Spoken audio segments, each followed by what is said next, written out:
या देवी सर्वभूतेषु कालरात्रि रूपेण संस्थिता नमस्तस्यै नमस्तस्यै नमस्तस्यै नमो नमः।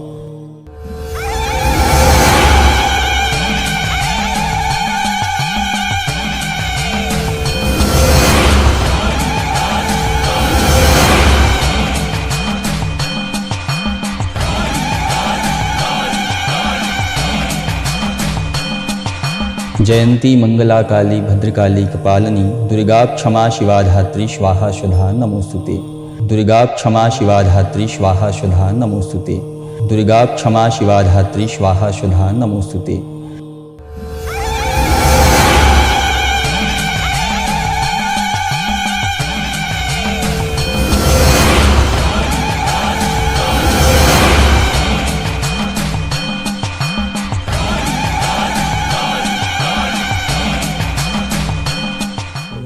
माँ दुर्गा का 7वां रूप है माँ कालरात्रि। तो माँ कालरात्रि के बारे में हम विशेष चर्चा करेंगे विस्तार से पंडित जी से। या देवी सर्वभूतेषु कालरात्रि रूपेण संस्थिता नमस्तस्यै नमस्तस्यै नमस्तस्यै नमो नमः। तंत्र ग्रंथों के अनुसार भगवती कालरात्रि 10 महाविद्याओं में से काली का ही स्वरूप है। कुछ विद्वान कहीं कहीं कहते हैं कि इनका वर्णन अलग आता है, किंतु महाभारत में इन दोनों शक्ति को एक स्वरूप में ही देखा गया, एक स्वरूप में ही माना गया। भगवती कालरात्रि रौद्र स्वरूपा है। इनके अट्टहास मात्र करने से शत्रुओं के हृदय विदीर्ण हो जाते हैं। इनके स्वरूप के बारे में यदि कहा जाए तो गर्धभ अर्थात गधा इनका वाहन है। एक वेणी वाली लंबोष्ठी घनघोर अंधकार से भरी इनका वर्ण है। माता जहाँ अपने भयंकर स्वरूप से शत्रुओं के हृदय को विदीर्ण कर देती हैं, भयभीत कर देती हैं, वहीं अपने भक्तों को सहज और सौम्य स्वरूप में दर्शन दे करके उनके मनोरथ को पूर्ण करती है। कई ऐसी प्रचलित कथाएं हैं, जैसे उन्होंने कृपा बरसाई है जड़भरत जी के ऊपर, रामकृष्ण परमहंस जी के ऊपर, विवेकानंद जी के ऊपर और कालिदास के ऊपर तो काली की ही कृपा हुई थी।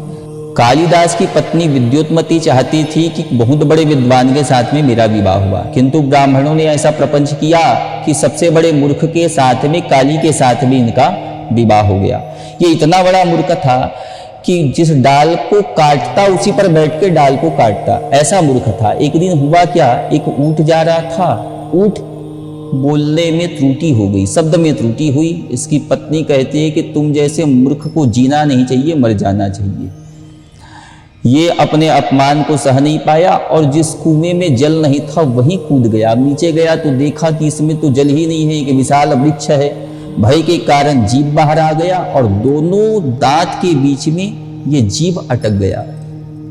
देखता है जीभ जैसे ही नीचे गिरा, जीभ कटी और जीभ कट करके वही गुप्त रूप से एक महात्मा भगवती महाकाली का पूजन कर रहा था।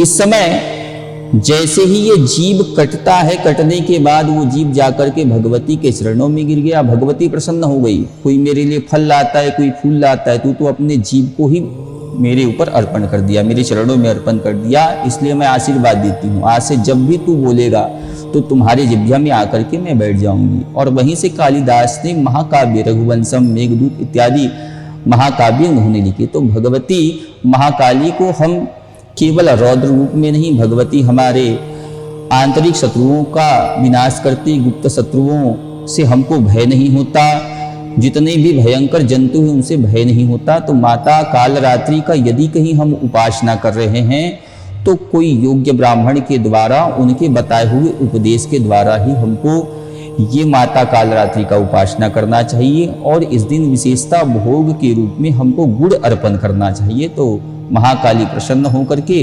आपके मनोरथ को पूर्ण करती है। आप सभी भक्तों को भी नवरात्र पर्व की बहुत बहुत शुभकामनाएं।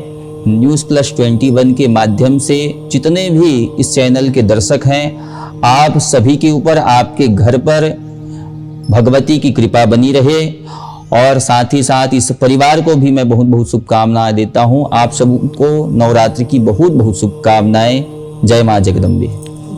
तो हमारे सभी दर्शकों को, न्यूज़ प्लस 21 के सभी दर्शकों को नवरात्रि की ढेर सारी शुभकामनाएं। हम यही आशा करते हैं कि माँ दुर्गा आपके लिए खुशियों से भरा हो, ये जो नवरात्रि का ये जो उत्सव वो आपके लिए खुशियों से भरा हो, यही हमारी शुभकामनाएं हैं। इसी के साथ आप देखते रहिए न्यूज़ प्लस 21, आपके हक की बात। या देवी सर्वभूतेषु कालरात्रि रूपेण संस्थिता नमस्तस्यै नमस्तस्यै नमस्तस्यै नमो नमः।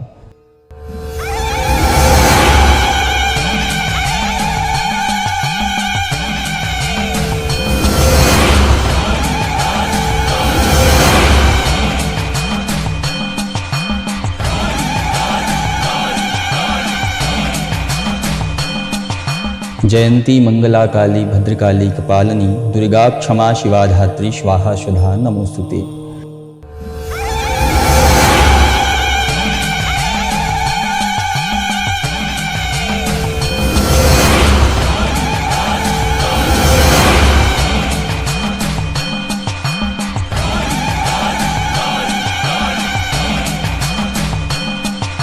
जयंती मंगला काली भद्रकाली कपालिनी दुर्गा क्षमा शिवा धात्री स्वाहा स्वधा नमोस्तुते।